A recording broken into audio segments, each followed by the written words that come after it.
In the criminal justice system, the people are represented by two separate yet equally important groups: the police who investigate crime and the forensic psychologists. These are their stories.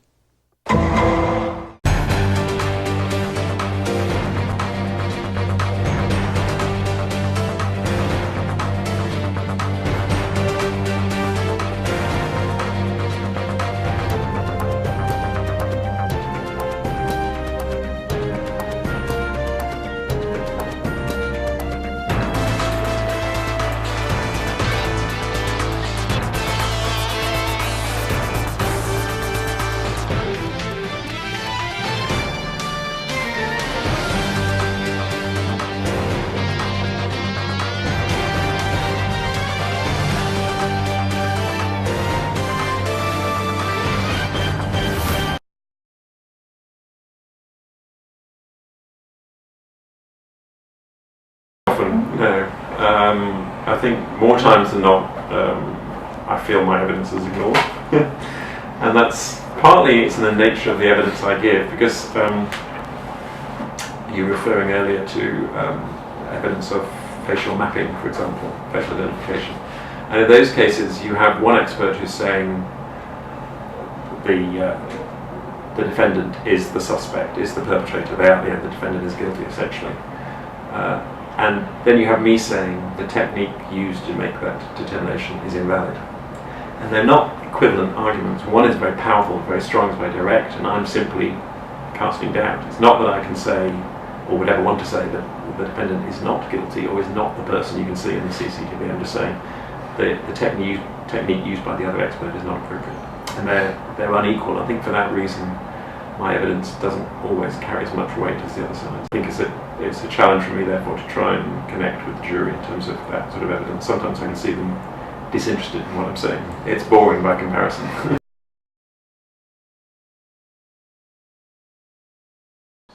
Yeah, I think the legal system is trying, and I think we've made some significant gains in the last few years, and the legal system and the forensic science community are really trying to come to terms with the nature of evidence, scientific evidence, and to present more scientific evidence. But as I mentioned, I think there's an incompatibility sometimes between the legal system and science, and they don't go together very easily because they're seeking different kind of answers.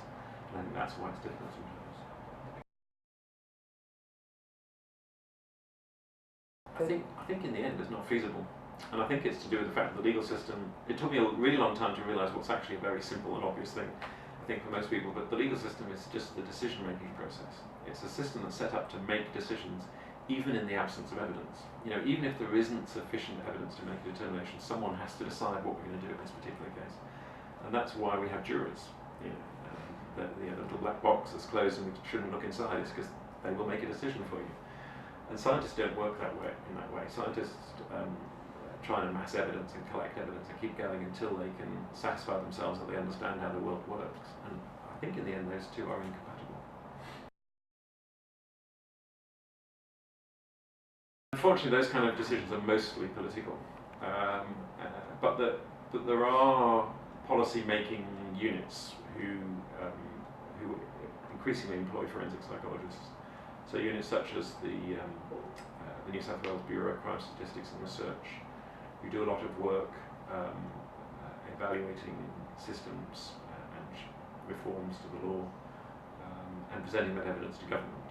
And they increasingly employ forensic psychologists because they recognise the skills that forensic psychologists have, both in understanding human behaviour but also in terms of statistics, which is actually quite a useful skill psychologists bring with them. So they're increasingly involved in that process, and so hopefully we influence those political decisions through that route. But usually change happens because some politician is pushed into a corner and stands up and says that my government will do something about this. And unfortunately, as a result, it's quite rare for policy decisions, particularly within the criminal justice system, to be made on an evidence-based system. The notion of an evidence-based criminal justice system is quite an unusual notion.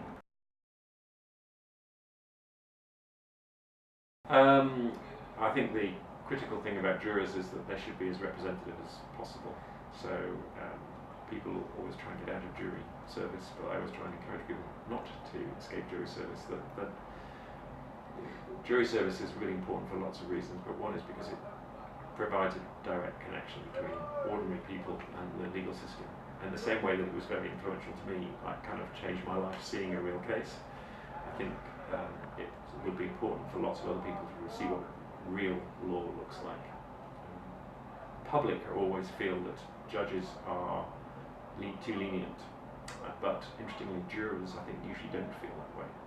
People who've actually sat through a case often aren't baying for blood, but rather often feeling, as I did at the end of the case I was talking about earlier, often feeling that what you've got is rather pathetic, pitiful people who need help as much as they need punishment.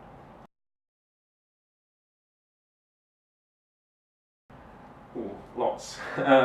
As I say, with colleagues from law, we're at the moment particularly working on trying to increase the science basis behind lots of forensic science evidence in court.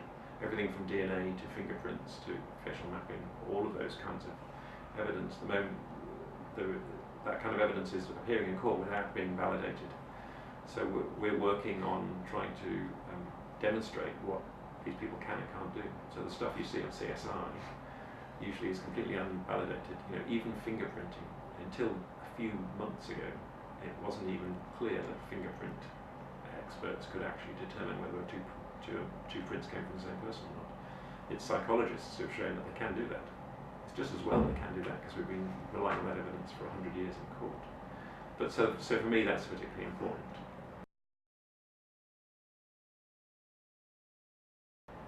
It can be frustrating at times because what seems natural as a scientist doesn't seem natural to the legal system. So when I give presentations about the sorts of work we do, when I present that to other psychologists, they're always amazed, or they can't see the problem. Why is it a problem that forensic science evidence should be validated? It's a no-brainer for a scientist, but for the legal system that's a huge issue. So yeah, it can be frustrating. I think lawyers think the scientists don't understand what the real issues are, and I think to some extent that's true. We don't understand enough about how the law works, which is why it's so good to work with lawyers, I think, rather than sort of pitch ourselves against them, which I think would be a stupid thing to do. No, I think it's more that, as I say, that the two worlds are just very different in terms of how they see problems. It's also a shame that lawyers tend to typically come from arts backgrounds. If you ask lawyers, barristers in particular, they're hugely intelligent people, very, very smart people, barristers and judges, but typically their background at university was not in sciences, it was in arts, and that's a shame.